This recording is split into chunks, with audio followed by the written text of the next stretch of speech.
it's hard to carb up if you take in too much clenbuterol. You can have a little bit, but if you take in too much, because clenbuterol can raise glucagon in the body, and glucagon does the opposite of insulin. So it takes the sugar, the glycogen in the muscles, and it pushes it into the bloodstream.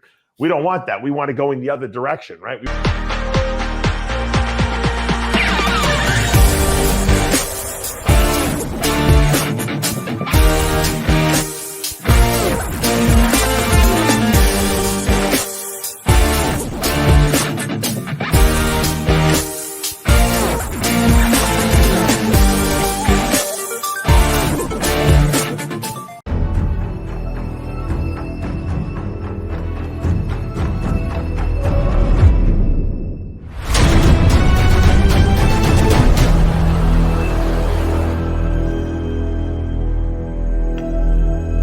I created Species Nutrition with one mission in mind: to provide bodybuilders and serious athletes with no-nonsense supplements that work. I put my name and reputation on every bottle of Species Nutrition products.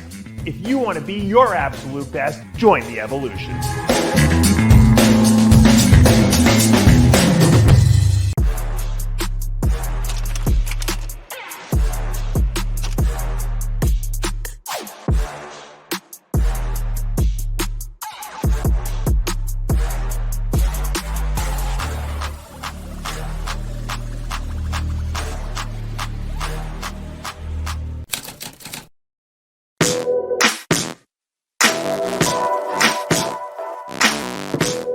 RX Television, rxmuscle.com. This is Ask Dave, your 30-minute question and answer show with Dave Palumbo. I'm your host, Sadiq Faruqi. So glad you can join us today, and a special thank you to all of you that not only watched, but really participated, gave us feedback, interacted with us in any way, shape, or form throughout the course of Olympia weekend. Obviously, it was a bit of a different Olympia weekend in terms of our coverage. We had a full cast in studio, and obviously with Dave being on site, we were able to do a lot more in terms of the different types of content that we were able to bring you from Orlando, from the site of the Olympia. But all in all, very successful, very fun, very tiring. But in the end, as always, it was absolutely worth it, bringing you wall-to-wall coverage of bodybuilding's biggest show to bodybuilding's most hardcore fans. For those of you who are new to this channel, and those of you that subscribe to us during Olympia weekend, we welcome you. This is one of the many different formats that we have on RX Muscle. This is a dedicated 30-minute question and answer show. We take questions from the Dave Palumbo Experience app, from our Instagram page, and if you're not already following us there, official_RX Muscle. And we take questions from our Facebook page. Simple enough, just type in RX Muscle and our page will show up. We have a lot of different formats on the show. We have a show with Dave Palumbo and Lee Priest called Iron Rage, a weekly wrap-up show of bodybuilding in general with Dave Palumbo and Chris Aceto called Heavy Muscle Radio.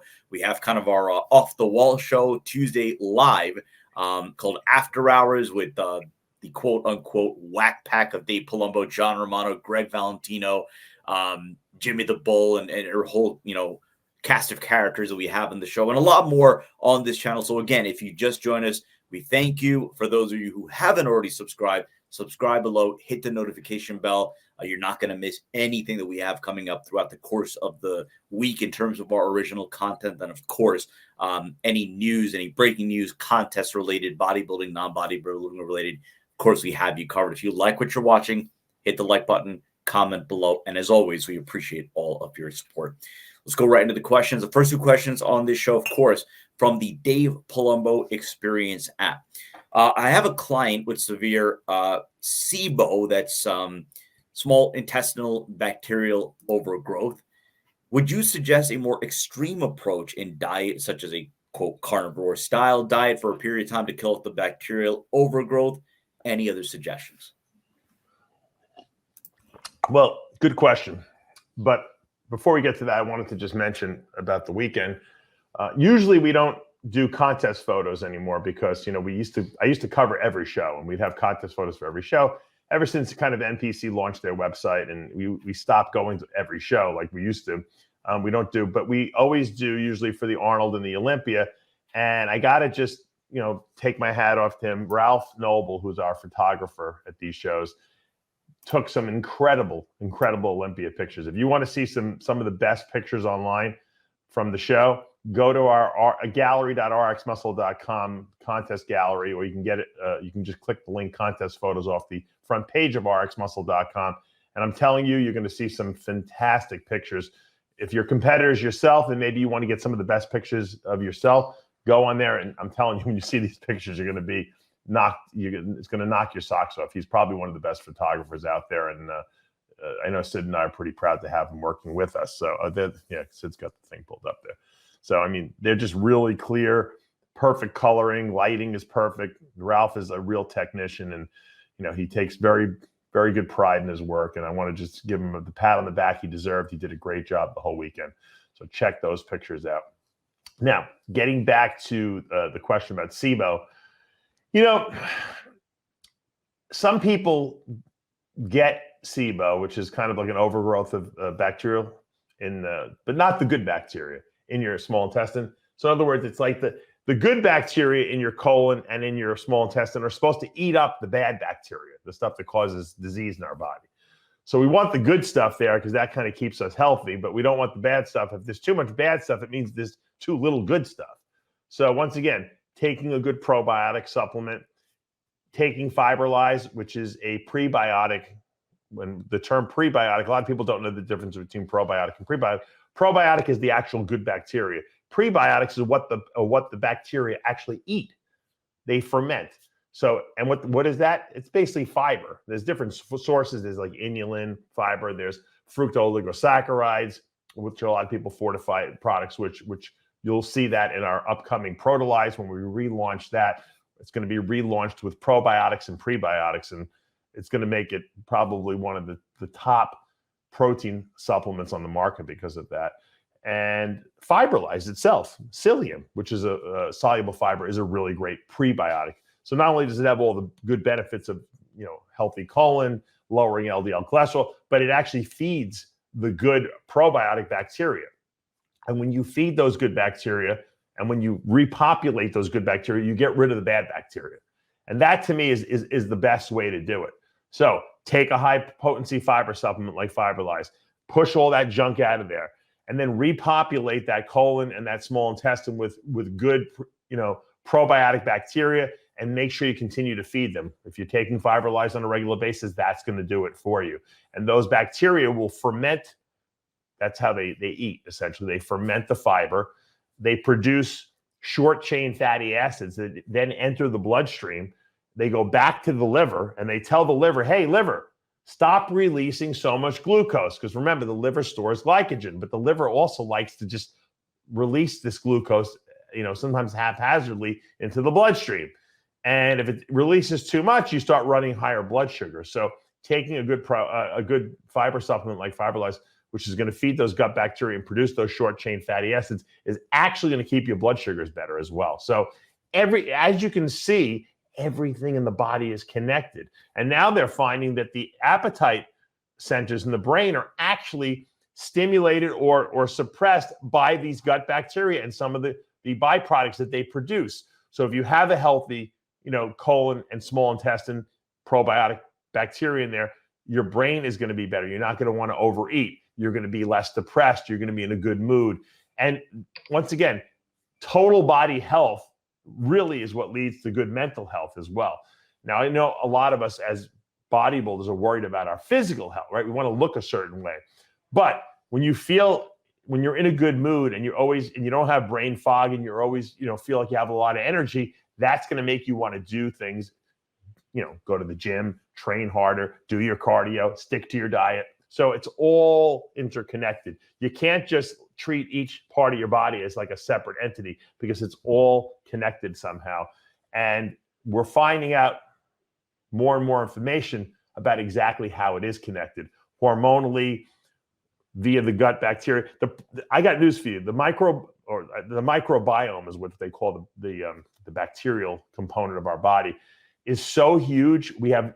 We're just tipping the iceberg and finding out about how important that is. But I can tell you this, you feel better when you take good probiotics and when you take a good quality fiber supplement everyone tells me, I had hundreds of people coming up to me at the show. I had two groups. One group telling me how great they felt because they took Fiberlize on a regular basis. The other group telling me showing me their children they had because of the baby making protocol that we give out. So that makes me feel good. But remember, guys, you're only as good as your ability to eliminate waste and repopulate that microbiome in your body. Very important. Second question, again, these questions from the Dave Palumbo Experience app. I don't get the carb rotation diet. If I'm at 500 carbs a day, would I go straight to your carb rotation, or could I drop to 400 grams instead of going days without? Look, you could do whatever you want. I mean, there's no right or wrong. I find, and once again, I think I said this on the last show, I'm pretty sure. I answer a lot of questions, over and over again, so I don't remember when I say it. Don't think I'm going senile. I'm not there yet. But I will say this, now I am going senile. What are we talking about? The carb rotation. Okay, all right. Sorry. It was a long weekend. Yes, it was long. I talked about this last week. In order to gain weight, put muscle on, you have to eat a lot more food, okay, than what your baseline maintenance level would be. A lot more. You might have to go to like 8 to 10 ounces of protein per meal times 6 or 7 or 8 meals a day. You might have to go to 400 or 500 grams of carbs a day. You might have to go to 150, 200 grams of fat per day. Whereas for maintenance, you might be able to eat a lot less than that. And you wouldn't lose a pound. But to gain, you need to eat a lot more because your body doesn't want to change. It has a set point that it's at right now, and it doesn't want to get bigger. And it doesn't want to get smaller. So if you want to lose weight, you might think, well, I'm eating 500 grams of carbs now to gain weight. I'll just go to 400. I got news for you. You're not going to lose any weight. You might go to 300. You might not lose any weight. The reason why it's such a drastic difference between the off season to the pre-contest, if you look in the app and see the diets I post on there, is because you need a lot less to lose weight. And so dropping down to that level quickly sometimes scares people because they lose sometimes 10, 15 pounds the first 2 weeks, sometimes even 20 pounds, depending on how big they are, because they're dropping a ton of water they're holding. When you're eating an enormous amount of food and your glycogen stores are fully loaded, the bigger you are, you could be holding 25 pounds of water, not in a bad way, in a good way, inside the muscle.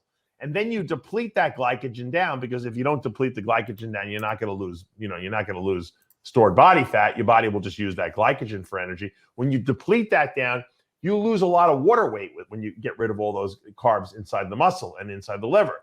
So that first 2 weeks scares the crap out of people, and they think they're losing muscle. They're really not. That's expected, 100% expected. After 2.5 weeks, the weight loss will dramatically slow. Now, you can taper down your food slowly if you want. I mean, it doesn't really matter. You're not going to be losing a significant amount of body fat until you get down to what I consider a threshold. Now, everyone's threshold is different. I know guys that have very fast metabolisms, and I can't cut them right back to what's in the app. Remember, what I put in the app, and for those of you who don't know what I'm talking about, I have an app called the Dave Palumbo Experience app. It's $29 a month. You get all my articles I've ever written, videos. I have all my protocols and diets in there. It's a great resource. We put a workout up every single week. I do a special Q&A video, just like Ask Dave, only exclusively for the app members every single week, never missed. And so it's a great resource. But, that's a template in there, meaning that it doesn't apply to everyone. It applies to most people, not everyone. So if you have like a supercharged metabolism, you might not go right to the diet that's in there. But for most people, it works. It works. And once again, the first 2 weeks, you have to expect to lose a lot of scale weight because of the water you're depleting out of your body with the glycogen.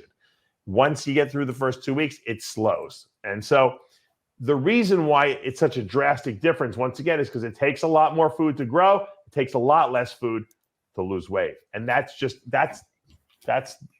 nature. Because of the fact that our bodies like to have a set point and it doesn't like to move in one direction or another. That's why you can have a cheat meal tonight. You can eat 10,000 calories and you might wake up the next morning and you don't even gain a pound. How is that possible? Because your body's natural inclination when it sees extra food coming in is to burn it up. Now, if you did that 5 days in a row, your body would say, wait a minute, this is a lot of extra calories coming here. We better store some of this. So, but that's your body's inclination. Don't change your body weight. We want to stay at this weight. Speed up if we're eating more food, slow down if we're eating less food. And that's just how the body works.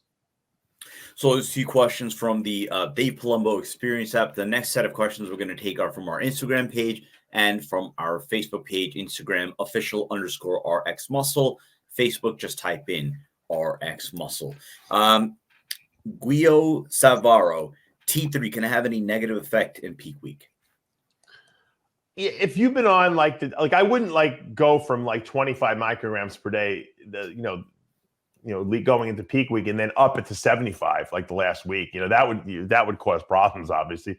But if you've been slowly increasing it and you're kind of at a steady pace and maybe you're at 75 micrograms T3 per day, I wouldn't lower it. Unless your metabolism is just out of control and you can't, no matter how much you eat, you can't control. But most people don't fall into that category.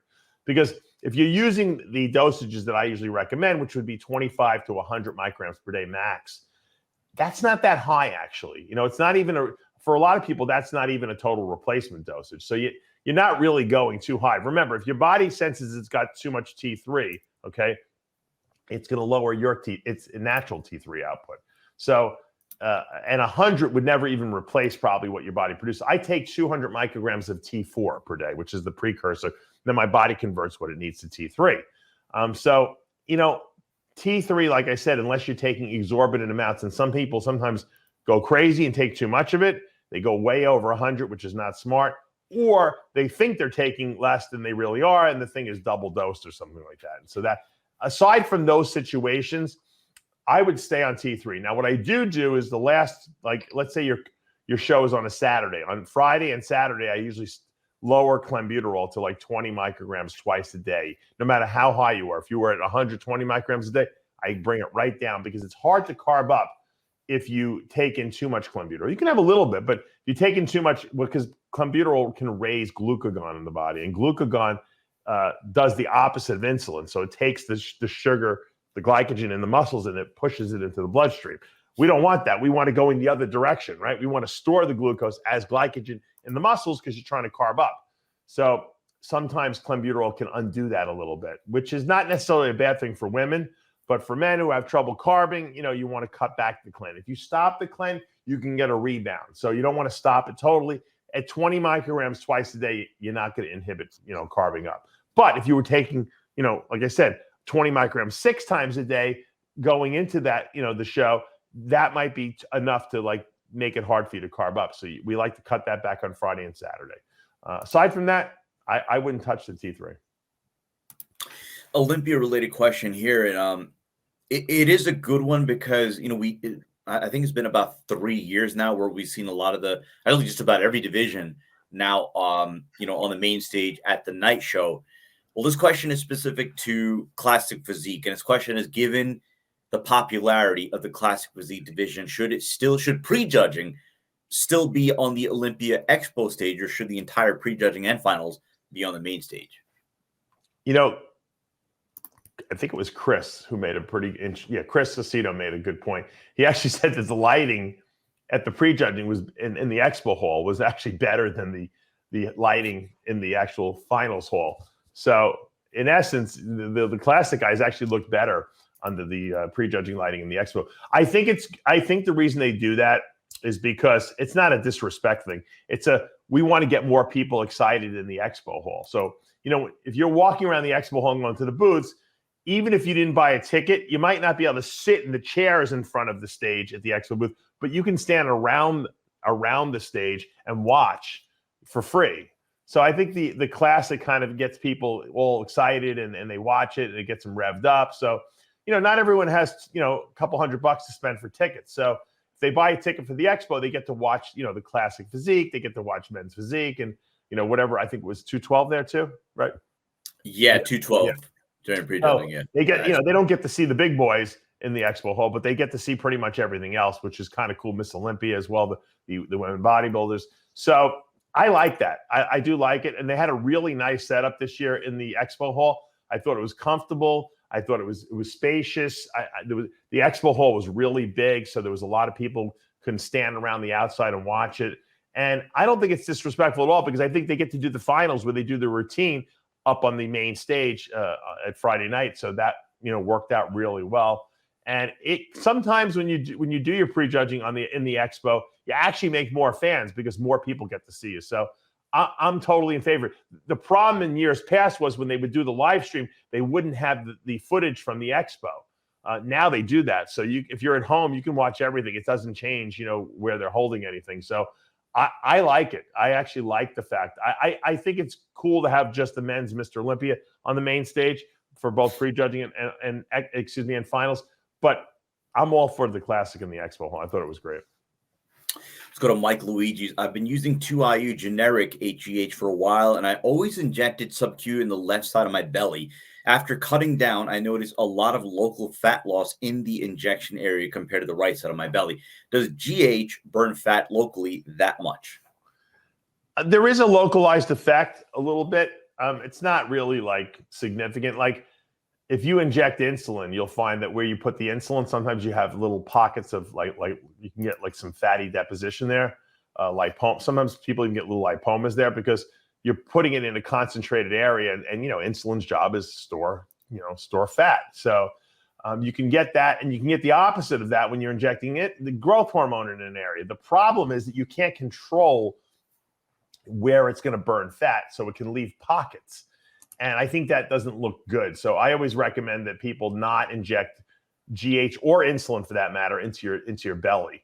If you're going to do it, first of all, GH can be injected intramuscular. You can just pop it in your shoulder or put it, low in your lower leg, under the skin there, just so that it doesn't have any. You don't want it to leave on one side of your stomach, no fat with a little pocket missing. It almost looks like someone tried to liposuction you and they didn't do a good job. So same thing with insulin. You don't want to have insulin in one area all the time because it might, especially in your belly, because it might create a little bit extra fat there. You might get a little lipoma there. So once again, rotate the sites around. I would stay away from the stomach. I don't know why.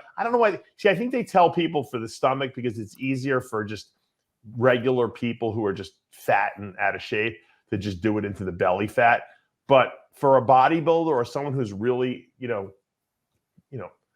worried about how they look, we get down to 0% body fat essentially. So you'll see every little divot, every little machination, and wherever you're injecting it, you might even get little red marks there too. So the midsection is so visible from the stage that I would not do anything into the stomach at all. Leon James Fit, question about your pregnancy protocol. Does running an AI during the pregnancy protocol have any negative side effects? I'm one of the rare cases where my estrogen skyrockets when I get off cycle.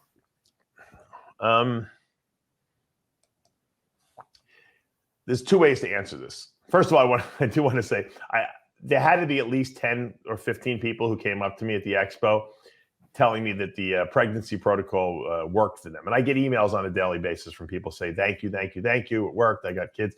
Matter of fact, one of the people who came up to me at the expo and took a picture with me had the child that the fertility specialist told them they would never be able to have. And then Dave Palumbo gave them the pregnancy protocol, and it worked. So they were. It's pretty cool to see the actual child that was produced from the pregnancy protocol. So I'm so glad to be able to help people. Yeah, it's really the Clomid component or the Nolvadex component of the pregnancy protocol is an estrogen receptor blocker. So even if you have higher estrogen in your body, the estrogen can't get to the receptor. So it shouldn't really shortchange anything that's going on. The problem is if you use an aromatase inhibitor and you're not on any kind of testosterone at all, because you can't be, right? You're only on HCG, HMG, and Clomid and or Nolvadex. If you take an aromatase inhibitor and you lower your estrogen too low, you're going to have no sex drive whatsoever. And it's already hard enough to have sex because Clomid sometimes could mess with your sex drive. If you lower your estrogen to 0, you're going to be miserable. I'm telling you.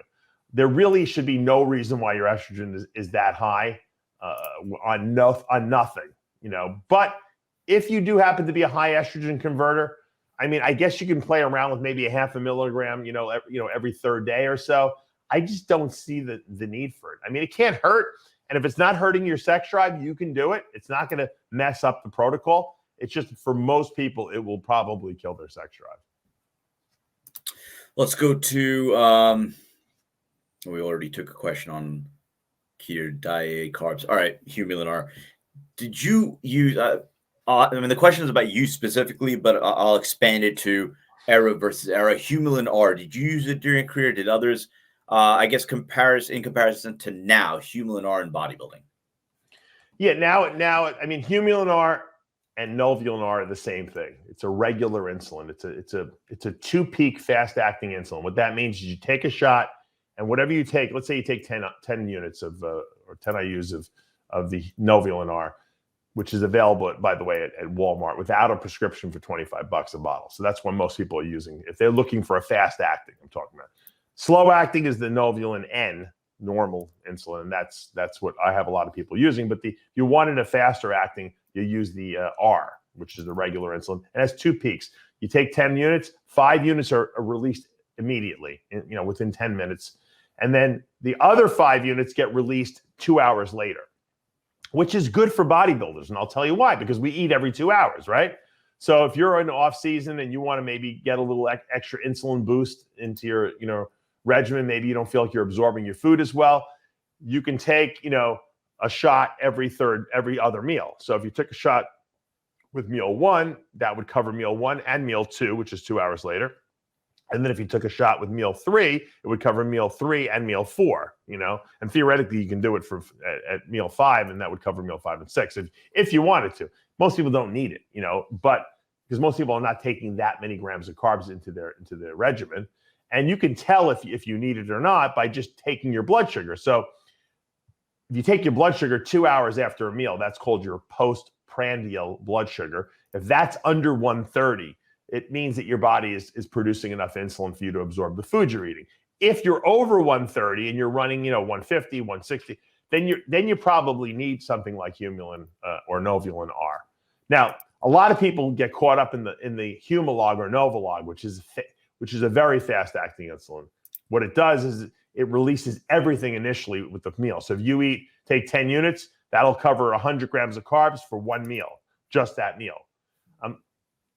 We're not diabetics, so I don't necessarily like Novolog or Humalog. I do like the R better because you get double 2 peaks for it. And as long as you make sure you eat your second meal 2 hours later, you got 2 meals covered by 1 shot. It just seems a little more economical, less shots you have to take per day. It's up to you. There's actually another insulin called Apidra, which is even faster than Humalog and Novolog, and that would be something that maybe a type 1 diabetic would produce, someone who has no insulin, but that's super fast. You can make yourself go hypo on that if you don't know what you're doing with it, so I don't recommend using it. And then there's another insulin, and by the way, I'm going to do another insulin show with Colette Nelson probably in the coming month or two, because she's got some updated products that a lot of people don't know about. But one of those products that I have teased before is called Afrezza. And Afrezza is a nasal. You suck it in your mouth. It's like a little thing you suck on, and you suck it in, and it instantly will lower your blood sugar. Like I think each little Afrezza because they're like little cartridges. They go into this like whiffer or sucker. I don't know what you call it. And you suck it in, and it'll bring down your blood sugar like 20 units or something like that. So if you want to bring it down 40 units, you'd have to take 2 of those. It's kind of good for diabetics because it acts immediately and it doesn't cause any glucagon release. Because a lot of times when you take insulin, your body then will release glucagon, which fights the insulin. So you're not really getting the full effects of the insulin. But with when you bring it in through your lungs, evidently it doesn't cause any glucagon release. So it seems like a better way to lower blood sugar. Let's say like if you're going for a cheat meal and you don't after the cheat meal, you measure your blood sugar and it's 180, because you ate 1 million grams of carbs. You can go and suck down 2 or 3 of those cartridges of Afrezza and it'll immediately bring it down to 100, 120, which is normal. So I think as the technology improves, because from what I understand, there's now a new long-acting insulin they're going to be releasing that you only have to take once a week. It covers the whole week. So instead of taking that nightly shot or 2 times a day long-acting shot that a lot of you guys are taking now, you take 1 shot a week and it'll bring it down and you don't have to worry about it. So a lot of good, cool technology coming out. There's so many diabetics out there that they put a lot of research into these new products, which is which is kind of cool because it actually helps bodybuilders too because we eat so much food. So I'll, like I said, I'll do an update with Colette probably in the next month or so. Another Olympia-related question. This one about the women's physique division. It's from Pete Pingle. Nobody has really talked about the matchup between Sarah Villegas and Natalia Coelho. I thought Natalia was harder with better abs, better posing routine. I thought she should have kept her title. Your thoughts?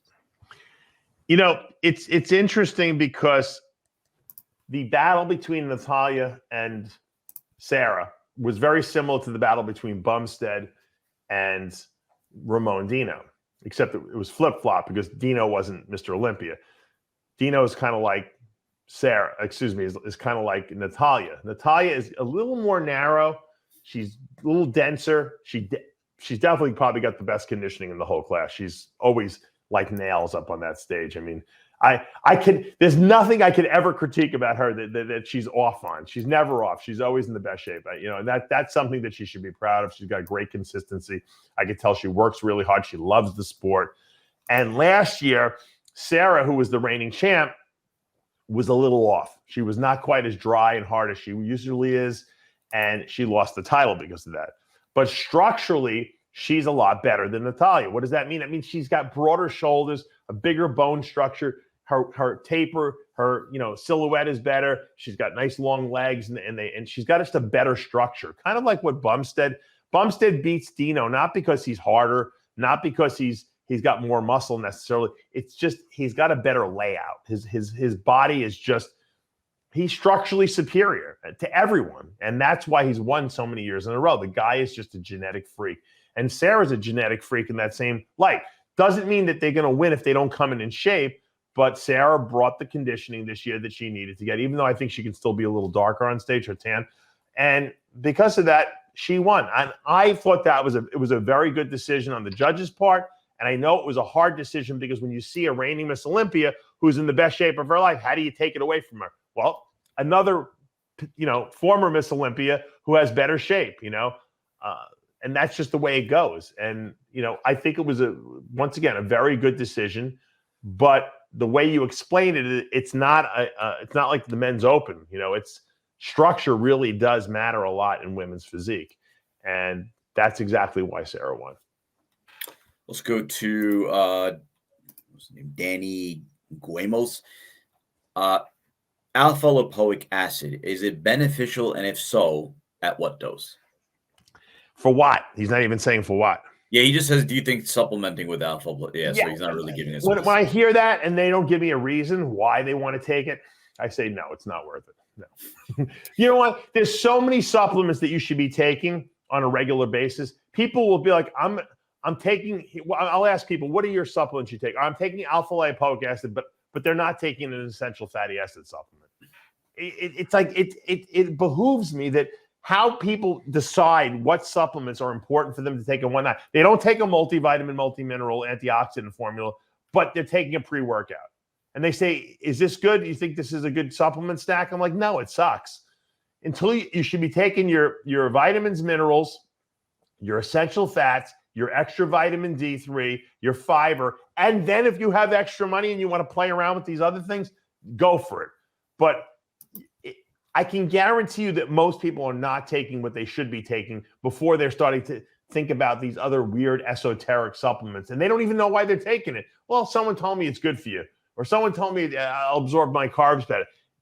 Take the stuff your body needs first, because those are the things that run all the chemical reactions in your body. If you want to build muscle, okay, protein synthesis reactions. If you want to burn fat and burn carbohydrates in the body, Krebs cycle, and like the glycolytic cycle, you need these vitamins, minerals, and trace metals as cofactors. If they're missing and you don't have enough of them, guess what? Your body just doesn't do what it needs to do. Your body wants to build muscle. It doesn't have enough of the stuff. It can't do it.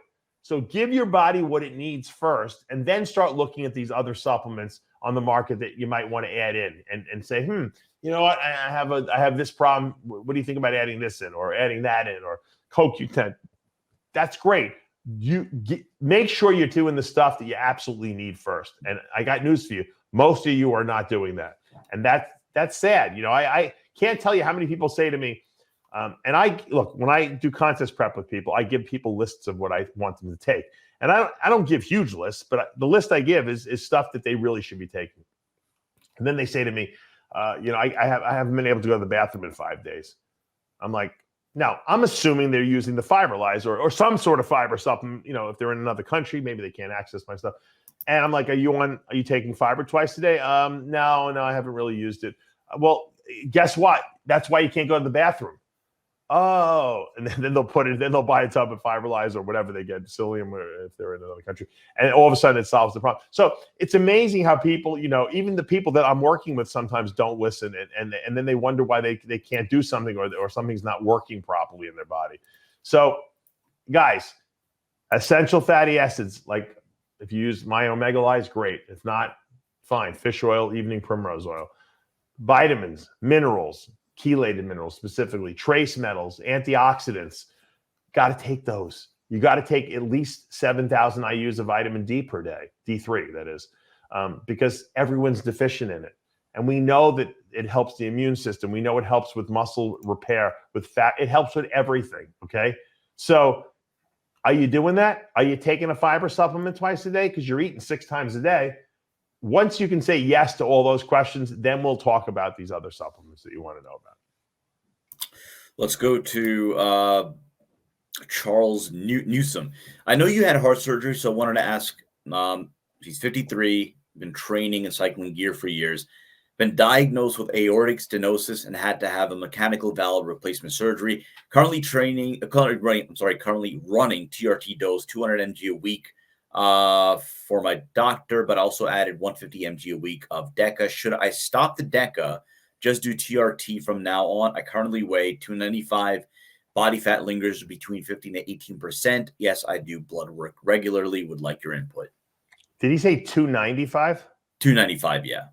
That's pretty heavy. That's I'm hoping it's mostly muscle, because otherwise he's very fat. And I think he said he had aortic stenosis. Did he have surgery for that? I didn't catch that. He had a mechanical valve. He had a valve. Okay, he had the valve surgery. Yeah. All right. So when I asked before I had my surgery for the aorta repair, which I had a different problem. I didn't have a valve problem. My aorta was too big. It wasn't stenotic. It was just too big. So they had to put some sort of synthetic material in there.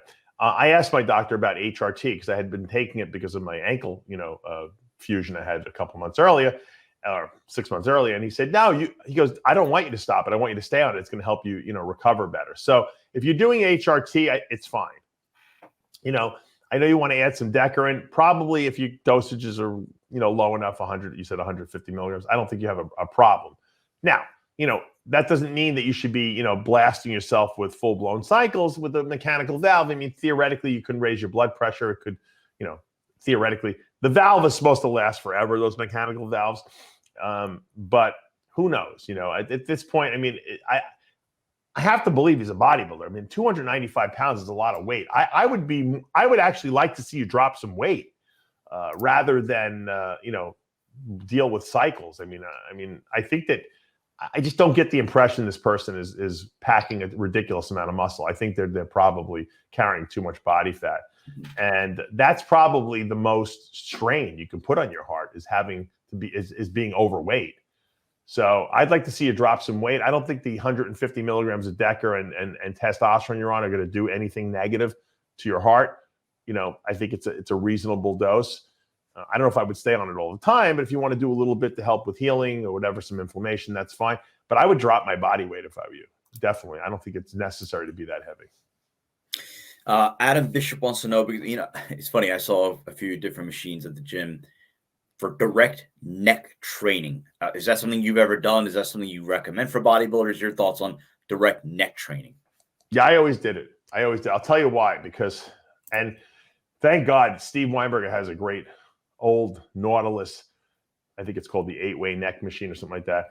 It's like a pad you can go sideways, you go back, you can go forward on it. It's a great machine because, when you're lifting really heavy weights, whether it be benching or deadlifting or, squatting, your neck is connected to everything that you're doing. And if you don't train these neck muscles here, they can get weak in comparison to the rest of your traps and, pecs, delts, everything's attached, right?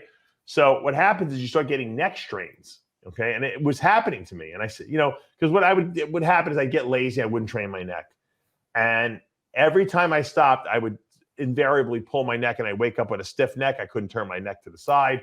And I would go back to the neck training and I'd never have a problem. So yes, I think if you're lifting really heavy weights, especially, it's probably a good idea to train your neck to keep up with the heavy weights that you're lifting. Now, I don't lift super heavy weights anymore, so I don't even train my neck anymore directly.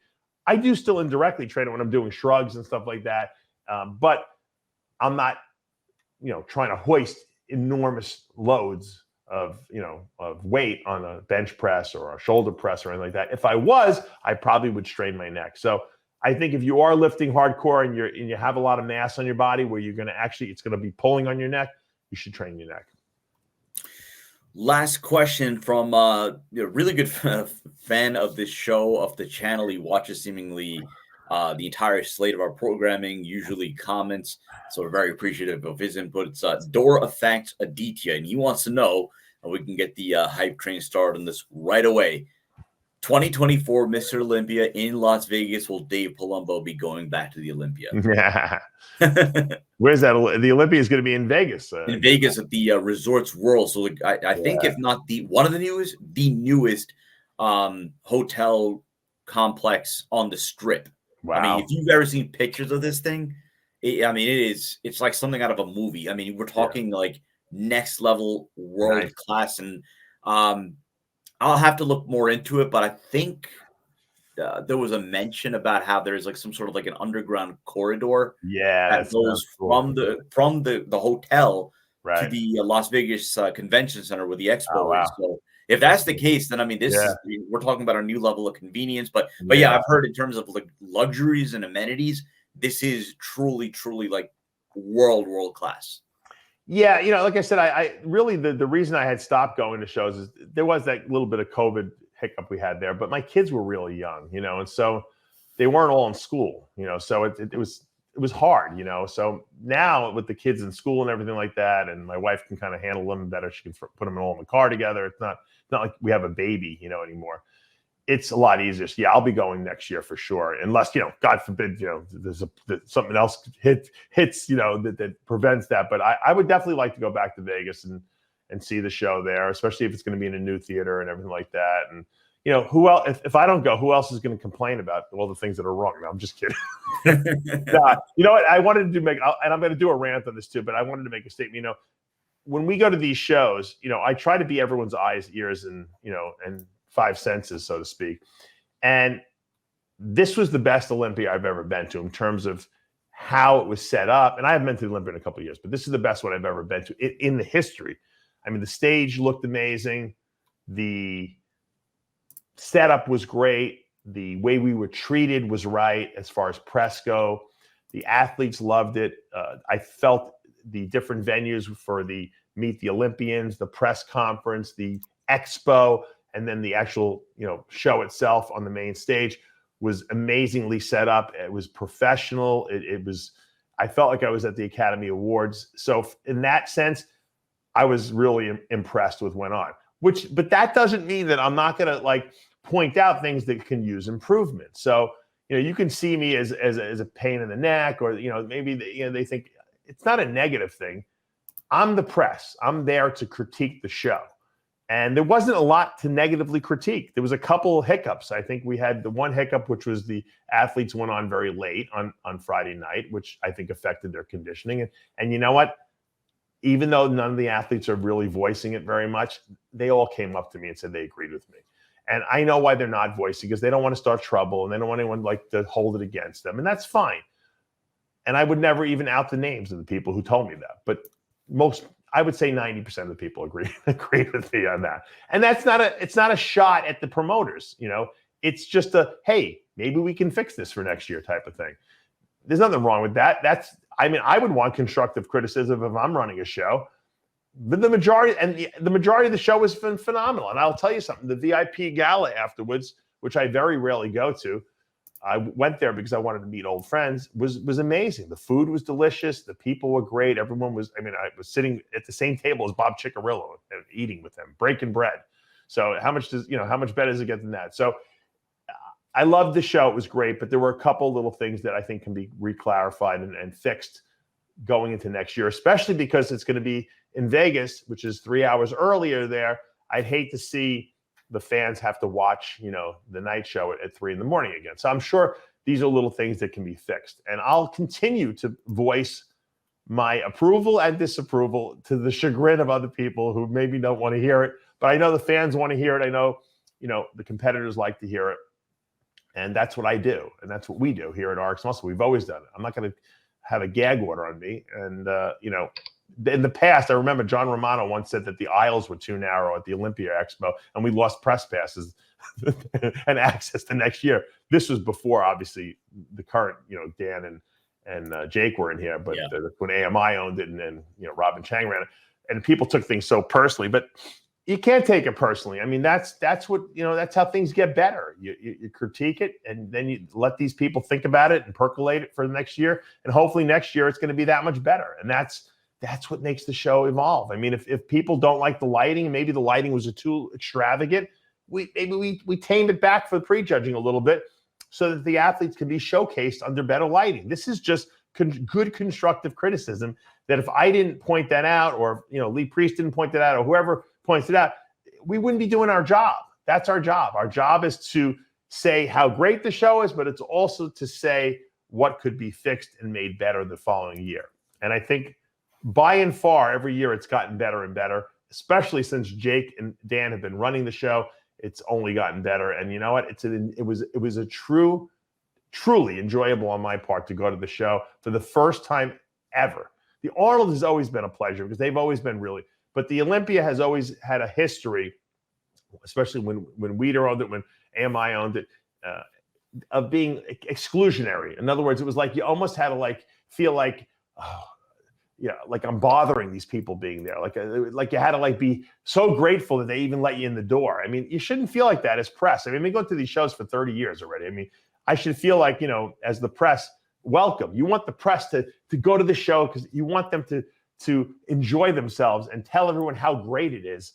And so that people come back next year, and that's just the way a good businessman works. And that's why Dan is so intelligent and smart, because he knows how to make people happy. And that's a very good quality he's got. So I'm looking forward to going next year. I probably should book my rooms now so I don't scramble at the last minute. But I think look, I'm sure Jake could hold it in a cheaper place. Holding it in the newest hotel, is certainly not a cheap way to go. So you can't say anything about Jake in terms of trying to save money. He tries to make the biggest, most spectacular show that he can put out there. And it shows, whereas in the past, they shoved that Olympia in the Orleans hotel because it was cheap. They probably got the hotel super cheap. And you know what? It looked like we were in some kind of back alley casino, holding this thing back in the old days. It was terrible. It was functional, but it wasn't spectacular. Now we're at spectacular. And so I think that if we can continue on this level, it's only going to get better and better. And that's my opinion on this. And on that note, that's going to do for this episode of Ask Dave. Again, we remind you that if you're new to this channel, we ask that you subscribe below, hit the notification bell. You're not going to miss this show or anything else that we have throughout the course of the week in terms of all of our original content. We still have some reaction videos as well as a couple of videos from the Olympia. Dave had a chance to meet up with Mike O'Hearn at the Titan Medical booth.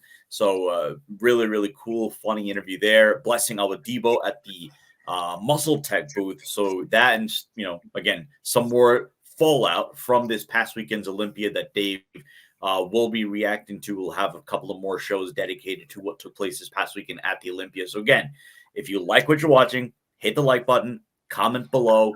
If you haven't already done so, subscribe below, hit the notification bell, and as always, we appreciate your support. For Dave Palumbo, I'm Sadiq Faruqi. We'll see you next time.